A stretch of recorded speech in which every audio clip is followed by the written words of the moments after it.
Seja muito bem-vindo, cuidador, seja muito bem-vindo, cuidadora de sucesso. Hoje falaremos sobre uma coisa muito importante para você desvendar de uma vez por todas. Seja você enfermeiro, seja você técnico de enfermagem, auxiliar ou cuidador de idosos, é essencial que você saiba lidar com pessoas que têm risco de lesão por pressão ou que apresentam lesão por pressão.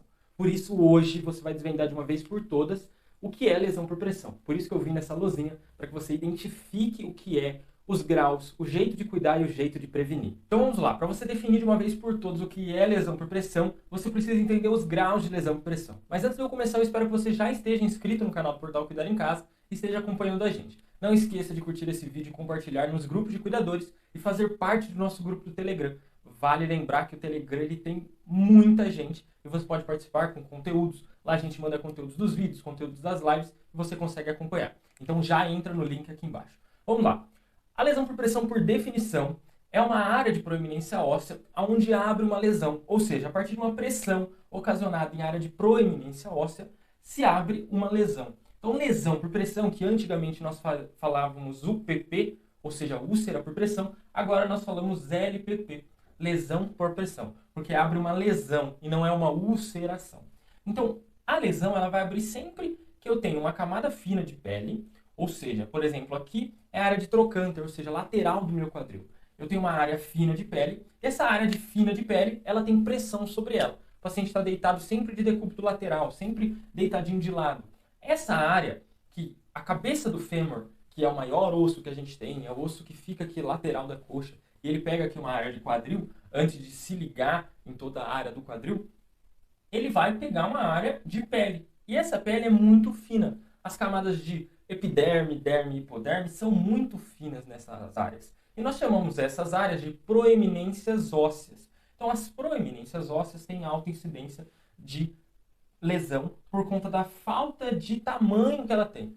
Por quê? Porque tem uma pressão ocasionada no fêmur, no crânio, na escápula ou diversos outros ossos. E aí tem a pressão ocasionada pela cama ou por áreas mais duras, onde o paciente vai ficar deitado, vai ficar sentado, e aí vai abrir essa lesão. Então ele vai corroer toda essa área, e aí o paciente vai começar a perder oxigenação naquela área. Perdeu a oxigenação de célula, o que acontece? A célula começa a abrir lesão. Primeiro ela começa com uma vermelhidão. Então o grau 1, ele é hiperemia. Então hiperemia é uma vermelhidão que se abre na área que tem lesão, na área que tem pressão. Por quê? Lembra quando a gente deita e fica com a mão, a área não fica vermelha? Isso é uma hiperemia, uma vermelhidão. E isso é uma pressão ocasionada sobre a pele. Nós não abrimos lesão. Por quê? Porque o nosso tecido ele consegue ter retorno daquela oxigenação. Já pessoas idosas, não. Pessoas que têm desnutrição, têm alguma alteração, ela vai abrir uma lesão por conta dessa falta de oxigenação e da falta de recuperação celular que aquele organismo vai ter, que aquela área vai ter. Então ele vai abrir uma lesão nessa área. A primeira coisa que aparece é a hiperemia. Ah, mas muita gente chama de escara. Sim, antigamente falávamos escaras para vermelhidão que não cessava. E aí depois, quando abriu uma lesãozinha, a gente ainda chamava de escara para daí falar que é uma lesão, uma úlcera por pressão. Hoje, tudo é classificado como lesão por pressão. Então, grau 1, hiperemia, vermelhidão. Viu que a pele do paciente tem vermelhidão? Significa que ele abriu uma lesão por pressão. Quem é o culpado da abertura de lesão por pressão de um paciente, de uma pessoa idosa que você está cuidando no home care? Você. Mas também a família. Mas também quem está cuidando dele junto. Por quê? Porque são diversos fatores que ocasionam isso aqui. São diversos fatores que diminuem a possibilidade dessa pequena região se recuperar. Se ela não tem oxigênio, se ela não tem nutriente, se o paciente é desnutrido, se o paciente fuma, se o paciente bebe, se ele tem uma taxa de coagulação diferente, se ele tem alguma alteração, alguma doença que vai impactar na regeneração celular, também pode abrir uma lesão.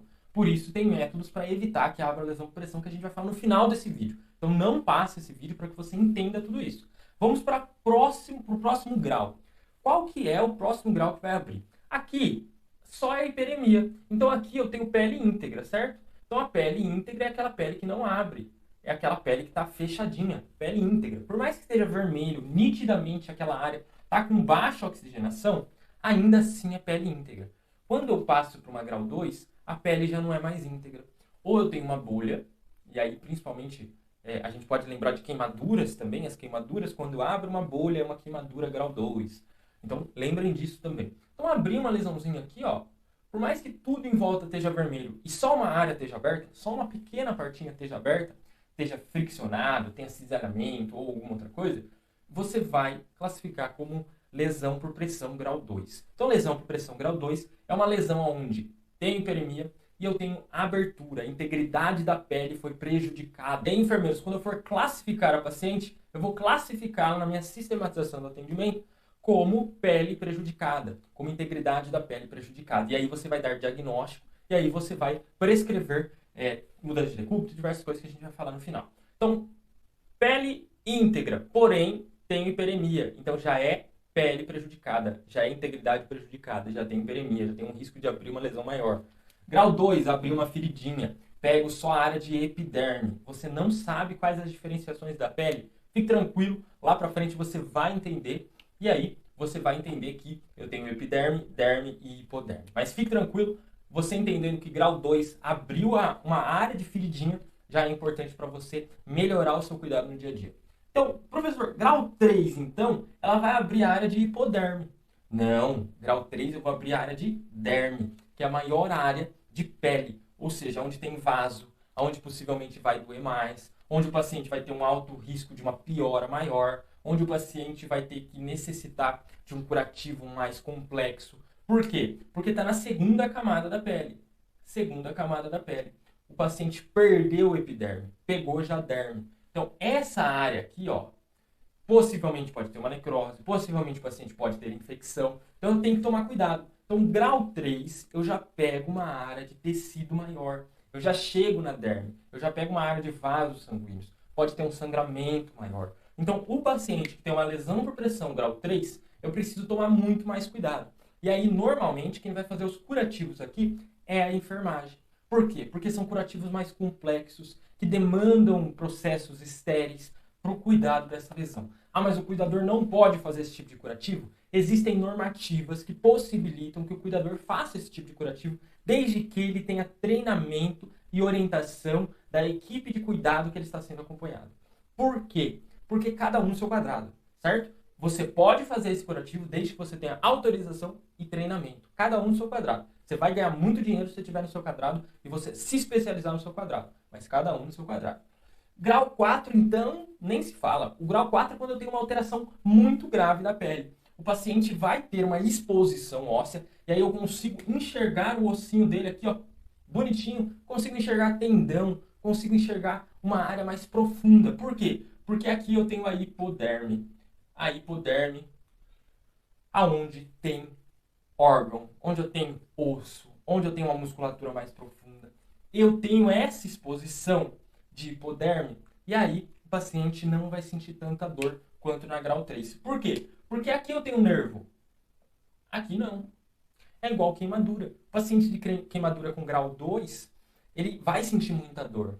Quando ele tem morte de toda a área de derme, ele não sente tanta dor, que é a lesão, que é a queimadura grau 3. Então, o paciente que tem lesão por pressão grau 4, fixe na lesão por pressão, deixa a queimadura de lado. Mas lesão por pressão grau 4, ele vai ter uma morte celular gigantesca. Para ele chegar numa lesão por pressão grau 4, ele tem que ser negligenciado ou tem que ter uma alteração de saúde tão grande que justifique que ele tenha uma lesão dessa. Mas normalmente é uma negligência muito grande, familiar ou de equipe de saúde que está acompanhando ele. Então você, cuidador, você, pessoa que está cuidando desse paciente, seja da enfermagem, seja da fisioterapia, seja de qualquer área, você tem a obrigação de nunca deixar chegar em grau 4. Chegou em grau 3, é todos os cuidados para evitar que chegue em grau 4. Porque grau 4, a possibilidade de ter uma infecção maior, a possibilidade dele ter uma perda celular daquela área e nunca mais recuperar, a não ser com enxerto, é muito maior, isso envolve médico. Então, grau 4 você nunca vai deixar chegar. Então, grau 4 a gente não deixa chegar. Então, lesão de pressão grau 1, hiperemia, vermelhidão, pele fechadinha, não tem aparência visível de abertura. Lesão de pressão grau 2, abriu alguma coisa. A epiderme está mais prejudicada. Eu estou vendo uma área cortadinha ali. Preciso tomar cuidado com infecção. Lesão de pressão grau 3 já é mais grave. Tem uma área de derme prejudicada. Posso ter tecido de necrose. Lesão de pressão grau 4, já peguei hipoderme, já lasquei com tudo. E aí eu preciso de um cuidado muito mais complexo do que o de antes. Existe ainda uma lesão por pressão que a gente chama de lesão por pressão não classificável. Ah, mas professor, como é que eu vou classificar se uma lesão pressão não classificável? Você vai classificar como lesão pressão não classificável. E aí você vai olhar aquela lesão pressão e como é que ela vai ter? Ela vai ter um monte de necrose aqui. O que é necrose? Perdeu oxigênio, a morte chegou naquela célula e aí não tem mais oxigenação, tá tudo preto. E aí eu não consigo dizer se chegou na hipoderme, se tá na epiderme, se tá na derme. Eu não consigo dizer se pegou uma área de osso, se já tem exposição óssea, se já tem exposição de tendão. Não consigo. A não ser que eu corte tudo isso aqui. E para cortar isso aqui, só duas pessoas podem fazer. O enfermeiro e o doctor. Só os dois podem fazer isso. Não sou enfermeiro, não sou médico. Ou sou enfermeiro ou sou médico e não sei fazer debridamento mecânico, cirúrgico, químico. Não faço. Certo? Eu sei fazer, eu faço. Então, lesão pressão não classificável é quando eu tenho muita área de necrose e aí eu não consigo classificar onde está essas coisas. Certo? Então, proeminência óssea, perdi oxigênio, morre essa área celular, o osso está pressionando aquilo ali. Grau 4, eu já vou visualizar a cabecinha do fêmur, no caso de área de trocânter, que é a lateral do quadril. Quais outras áreas que abrem? Você vai ver na sua tela aqui do lado as principais áreas que abrem lesão por pressão. E aí você pode baixar esse material aqui embaixo no link da descrição. Quais áreas, então, que abrem? Área escapular, área de quadril, então toda a área de trocânter, que é a lateral do quadril, área sacral, as áreas onde toda a área do quadril pega, os ossos do quadril, do quadril pegam, você pode ter uma lesão por pressão. Área de maléolo, que é lá embaixo no pé, área tibial, área de joelho, todas essas áreas podem abrir lesão por pressão. Você está vendo na imagem aqui do lado, em algum lugar dessa tela, e aí você consegue baixar essa imagem clicando no link aqui na descrição. Bem, como é que eu previno toda essa mulambença que tem quando abre lesão por pressão? Como é que eu previno a piora ou previno a abertura da lesão por pressão? Eu vou te dar um reloginho para que você identifique isso, que também você consegue baixar aqui embaixo. Esse reloginho, você vai virar o paciente. Como assim virar o paciente? Eu vou trocar ele de decúbito. Troca de decúbito, ou seja, troca de lado de cama, decúbito significa lado de como você está deitado, eu vou fazer essa troca. Então, se o paciente está dorsal, ou seja, está com as costas para baixo, eu vou manter ele lá, no mínimo ali 3 horas, vai depender do paciente. Tem paciente que a gente troca a cada 2 horas, tem paciente que a gente troca a cada 3 horas, tem paciente que a gente troca a cada 4 horas, vai depender do paciente. Então, dorsal, troco para lateral esquerdo, então eu vou virar o paciente. Ah, mas professor, eu preciso virar tudo o paciente? Olha a imagem que está aí aparecendo para você. Não viro tudo o paciente. Eu preciso deixar ele no mínimo ali uns 45 graus, 60 graus. Por quê? Porque se eu viro tudo, eu vou fazer uma pressão sobre trocânter, sobre área de fêmur com a pele. E aí vai abrir uma lesão. Então não viro tudo. Eu fico ele mais inclinadinho, coloco um coxinzinho. Prona. Normalmente a gente não utiliza prona, mas eu trouxe aqui para você entender. Olha a imagem na tela. Prona eu amo deitar em prona, mas eu fico mais posição de sims, que também você vai ver na tela. Então, você pode virar o paciente assim, se ele conseguir. Paciente respiratório, a físio adora colocar em prona. Outro, passou 3 horas, troca para a lateral direita. Passou mais 3 horas, volta para a dorsal. Passou mais 3 horas, troca para a lateral esquerda. Isso, ó, reloginho de 12 horas. Tem um reloginho de 24, tem um reloginho de 2 em 2. Então, você vai ver que você consegue prevenir lesão por pressão. Como é que eu previno lesão por pressão além da mudança de decúbito? Alimentando o paciente corretamente, fazendo controle de pressão arterial, controle de diabetes, controle de qualquer outra doença que o paciente tenha. Se ele tiver muita desregulação de diabetes, de glicose sanguínea, ele vai ter uma piora daquela lesão. Isso porque o paciente diabético tem um risco maior de lesão, já que ele tem uma dificuldade na cicatrização, no retorno venoso. Mas isso é um tema para a próxima aula.